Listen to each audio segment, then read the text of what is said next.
Spider-Noir, the Nicolas Cage starring Amazon Prime show, which you can watch in either black or white.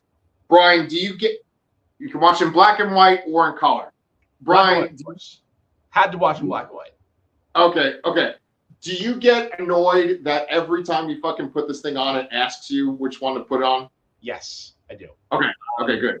But I'm happy that I think if you ignore it because you're, doing something else while you're trying to get it started, it will default to what you previously used, at least. Okay. So. Yeah.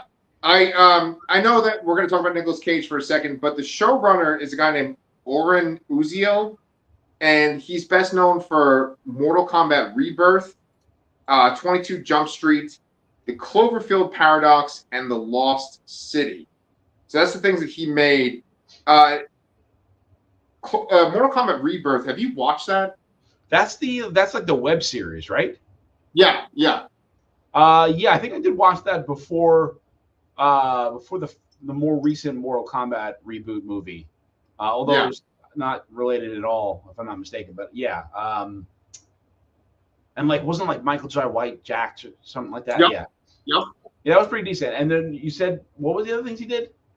So he did 22 Jump Street. So that's the sequel to the one with Channing Tatum and Jonah Hill, right?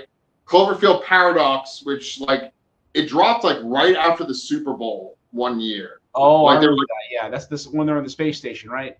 Right. Okay. And then he also did The Lost City, and that also stars Channing Tatum, I'm pretty sure, where it's like Channing Tatum, I think Sandra Bullock. Yeah, Sandra Bullock. I was really confused by that movie. I don't know who it was for. It wasn't that funny. I don't know what kind of movie it was supposed to be. I think I watched it expecting something more off the wall, I guess, and it wasn't. Oh, it wasn't what's that fucking movie, Argyle? Do you know what that is? Argyle. That movie with Henry Cavill and Bryce Dallas Howard. No, I don't know that. Oh, it's made by the guy that made Kick-Ass and X-Men First Class and stuff. Matthew Vaughn? Yeah. Oh, wow, okay. Sam Rockwell's in it too, and it's such a fucking ridiculous movie. I recommend if you were not sober watching it, but if you're sober, maybe skip it. But that's not connected to what we're talking about today. I just brought all that stuff up because I actually like it when someone starts out making a fan film, they're passionate about something, and then they eventually get to work with franchises like this. Yeah, no, that's a great thing, especially too. You're seeing a lot of people that make YouTube movies, make a lot of horror movies lately that do really well. So I mean, it's an interesting pipeline to see where they're getting creative talent from these days. And passionate people are definitely people that I like to watch. Watch what they make. Yep. Obsession and The Backrooms, two really good examples. I know that's what you were talking about there. Yes. And just destroying Mandalorian and Grogu right now, right? Yeah, I haven't even seen it, and I'm going to see Obsession for the second time on Saturday. Whoa, okay. Wait. You're going to see Obsession again, but you're not going to see Masters of the Universe? I am going to see Masters of the Universe. I'm seeing that on Monday. Okay. But I had to schedule it with different people, so it just worked out that way. Gotcha. Oh, and a happy birthday to our friend Chris too. I made a little image of Bear with the Wish Willow thing, and I put Chris's head on it. I don't know if Chris is watching this, but whatever. So, Brian, let's talk about Nicolas Cage for a while. I don't think anyone that I interact with would say bad things about Nicolas Cage. I don't think you're going to. No, I mean, Nicolas Cage is very divisive. He's either really great or he's not great. I think there was a point in his career where he was making some choices based on the fact that he needed some money. Right. He got maybe the mid 2000s, early 2010s. What was that movie where he was like a knight or something like that? I know talking about Witch Hunter or something like that. Yeah. Stuff like that. But he always puts in a performance. Yes. And so far, 2 episodes in here, I'm liking what he's doing here. I am kind of seeing his age a bit.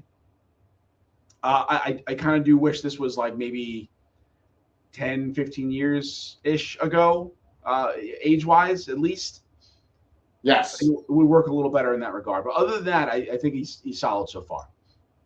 Yeah, that was one thing that was, it kind of took me out of it because the show starts out with a narration on what's happened in his life so far, and it shows that he has this woman that he was in love with, and they had a romance, and then she is murdered. Like, I didn't know if they were trying to make it look like he was a lot younger. I think that actually the implication is that she only died like 5 years ago. Yes, that's correct. And so it's like, oh, is it like an elderly romance? You know, because he's like, he's around the age of our parents, you know? Yeah, and I couldn't quite tell like how old the love interest was there. She didn't seem to be the same age as Nicolas Cage actually is. And I don't know what the intention of his age. I mean, like, is he supposed to be actual Nicolas Cage age, or is he supposed to be like maybe mid-40s? No idea. Right, agreed. And that unto itself can be kind of jarring because he also does flirt a lot with the woman who's essentially Black Cat in this. Cat Hardy, yes. Yeah, Cat Hardy. So like that kind of takes me out. Whenever it's like a way older dude hitting on someone that's like at least 20 years younger than him, that always kind of takes me out of it too. Yes, that is a little weird to me to watch. Yeah. That'd be like us hitting on like 23-year-old women, be like, "Hey, baby." Yeah, nope. We're the villain in that scenario. But I do think that the black and white makes that less jarring because he doesn't look as old in the black and white.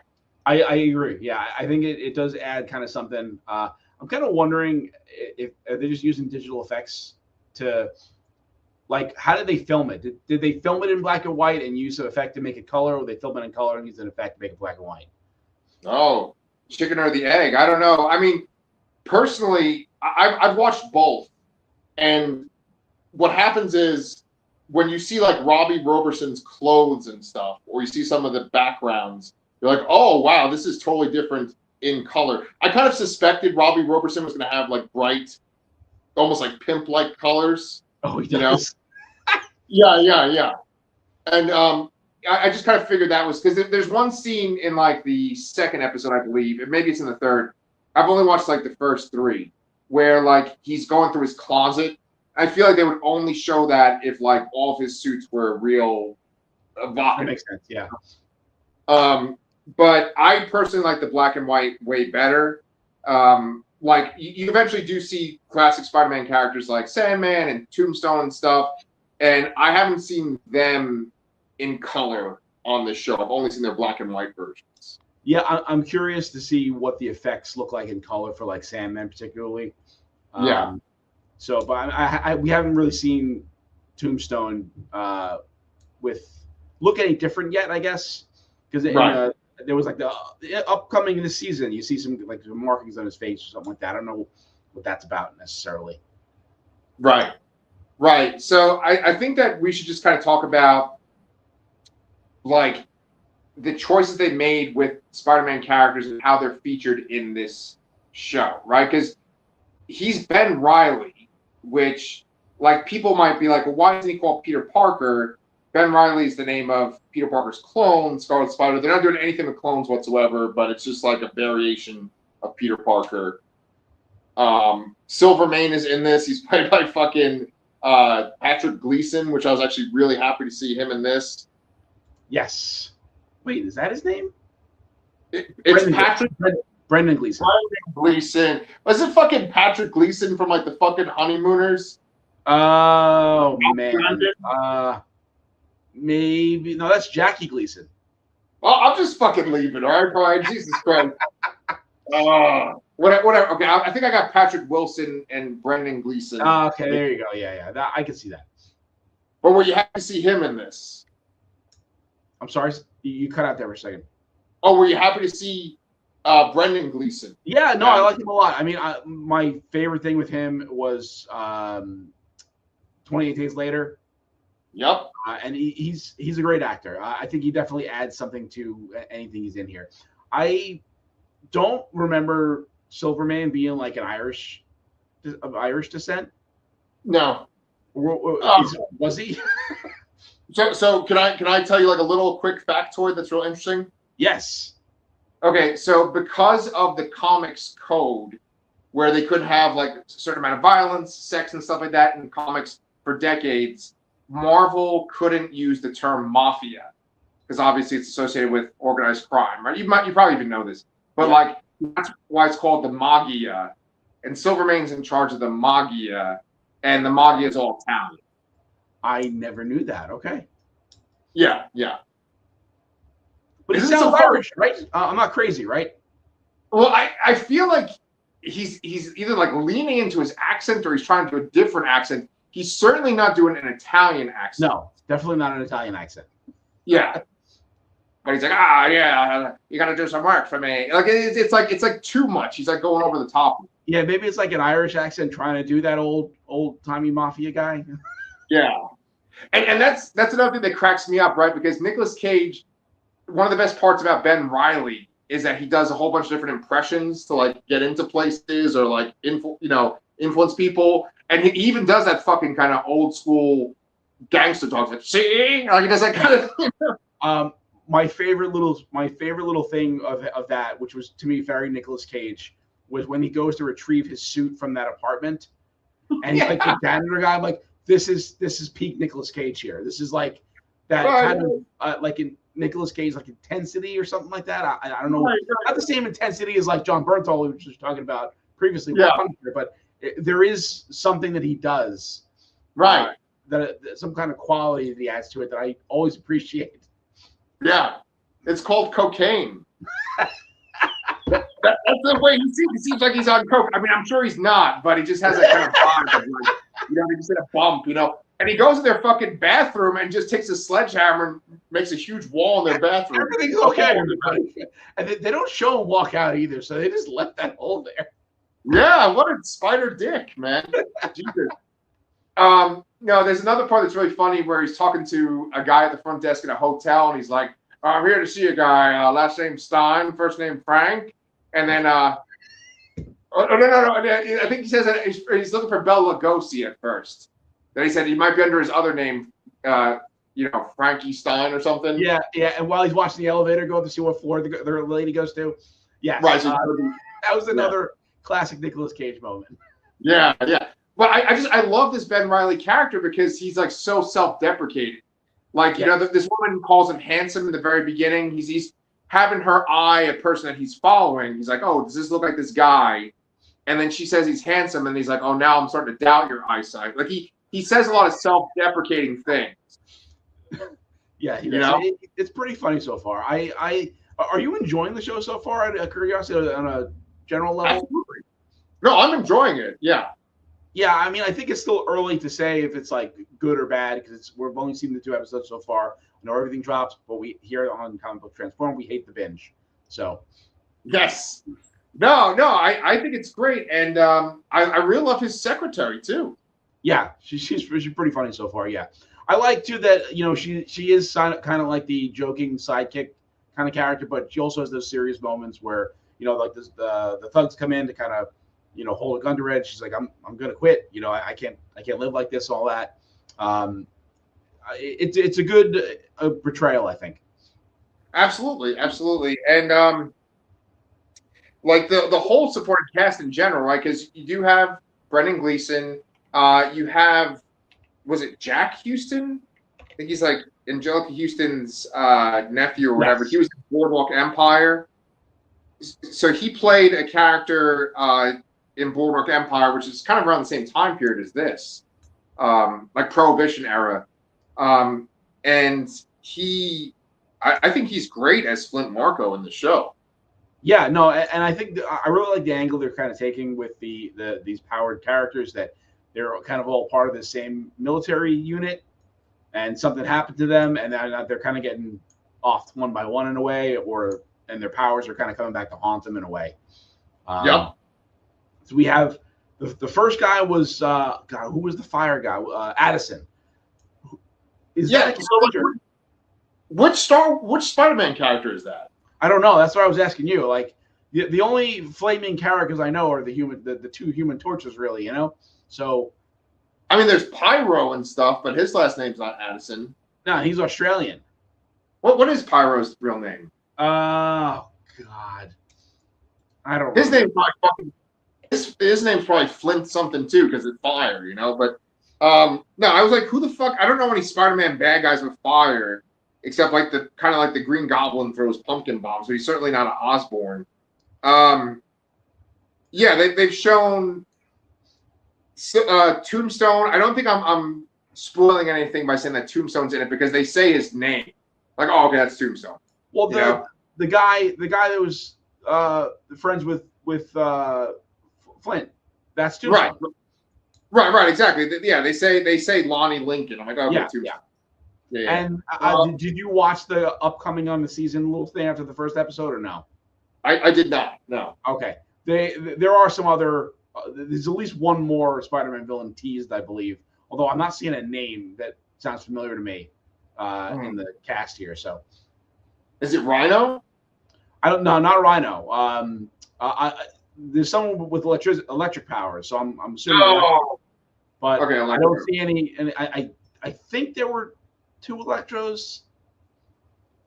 There's 2 Electros. There's a guy Electro and a girl Electro. Okay, so I thought there was 2 guys first, but I could be wrong about that. But it's not Max Dillon, right? Or at least the cast doesn't say that. So I don't know. Oh, dude, I actually did a little research. You're always the one that's good at this, but here's fucking Pyro's real name, Saint John Allardyce. Yeah, I just saw that, and I believe he actually is Australian too. So yeah. Definitely not Pyro, that guy. No. So okay, hold on. Let's kind of try to bring it back to what's going on in the story. So basically, Ben Reilly's love of his life gets murdered. He stops being the Spider, which is the Spider-Man for this world, and he's just a private eye. He's running out of money, and he's running out of money, and he's giving everybody their money back. Yeah, pretty much. Right. And he's down on his luck. It's like a typical noir thing, but you have just Nicolas Cage just hamming it up, and it's just enjoyable just to see him. I love his secretary. I love how they use Robbie Robertson in this. Yep. And then I like the bad guys too. I mean, I really don't have anything to critique about this show. I actually really like it a lot. Yeah, I think the sets look good. I think the black and white worked really well. I do want to try and watch a little in color to see if I feel any differently, but I'm very confident that I'm going to prefer to watch this in black and white. Yeah. And I mean, so much of the comic book stuff that we watch is so generic and bland. And I think that because they have noir in the title, they have no choice. They have to do stylish things. Like there's this one shot where they introduce Kat Hardy. She's about to sing, and it's just like her face, and she's in shadow, and they light her up, and she's got this crazy headpiece on that looks like knives sticking out of her head. Yeah. I just thought that was a great shot. And there's a whole bunch of great shots every episode. Yeah, the kind of femme fatale lounge singer is always a very noir thing to have in there, and they're doing it really well here, I think. And also like story-wise too. So I mean, story-wise is somebody torched Silvermane's mansion, and they're trying to find, and he's trying to find out who's out to get him, and we don't quite know yet. We know that Ben is investigating it on behalf of Kat because Flint has disappeared, who works for Silvermane and sort of her bodyguard. But we really don't know what is ultimately going on here yet. Right. And it takes place during Prohibition times. They're trying to smuggle alcohol into the States. Silvermane is part of that whole bootlegging operation. And there's multiple people involved with Silvermane where you have to kind of guess, well, which one is the rat? It's not like there's just one person and there's the rat. But the one person that seems the most likely is this guy that's played by Lucas Haas. Winston, yeah. When I see him, it makes me feel old because I think we're kind of similar in age. Yeah, I remember him from something from like a really long time ago. He was like a teenager in Mars Attacks. Oh my God, that's what probably it was. Yeah. Yeah, yeah. So seeing him this, I'm like, oh, he looks like an older man, like probably how I look. Like Yeah, I yeah, just and they definitely he does seem like the most likely suspect to be kind of the mole in the operation here. There's a conversation that he has with Silverman, how why aren't you afraid of me, or something to that effect. right. Or why do you act this way towards me, unlike everybody else? So it probably is something to do with that character. You're right. I Yeah. also found it very interesting too that there's the big action scene in the end of the second episode where Spider-Noir, the Spider comes back into action for the first time, and there's like the car chase, which I thought looked really good Agreed. for a TV show. Right. And then ultimately, like, the kind of twist at the end of the episode is that because he stopped Silvermane from going to where he was, it broke up a police operation to arrest him for smuggling in alcohol. Yeah. Yeah. It's I mean, well, that's so core. That's such a core part of Spider-Man, right? Is like the decisions he makes.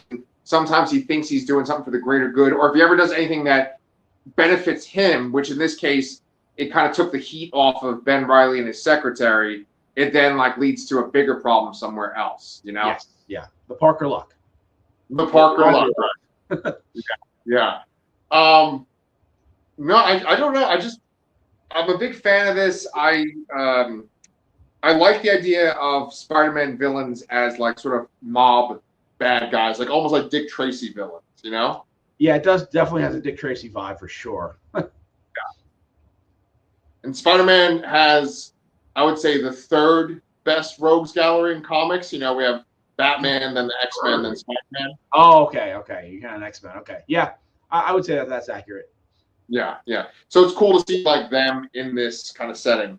What else should we talk about? What else should we bring up?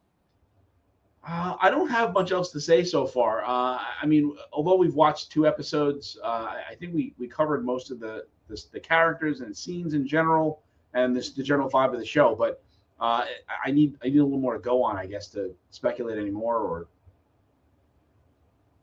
Yeah. All right. Well, that's fine. Yeah, I actually don't have much else to say. I just kind of wanted to say how much I liked it. So nice little surprise there. We're gonna cover like 2 episodes per time, you think? Yeah, that sounds about right. That should fill out our time well, and as we wait for the other movies we talked about and other shows, Supergirl, Brand New Day, Lanterns, all that stuff. Yeah, man. Nice. Okay. Well, yeah, guys. So if you liked our review, make sure that you like and subscribe. We can always use more subscribers. We are just really grateful that you watched this whole thing, and come back next time and we'll have Nicolas Cage shoot some web at you.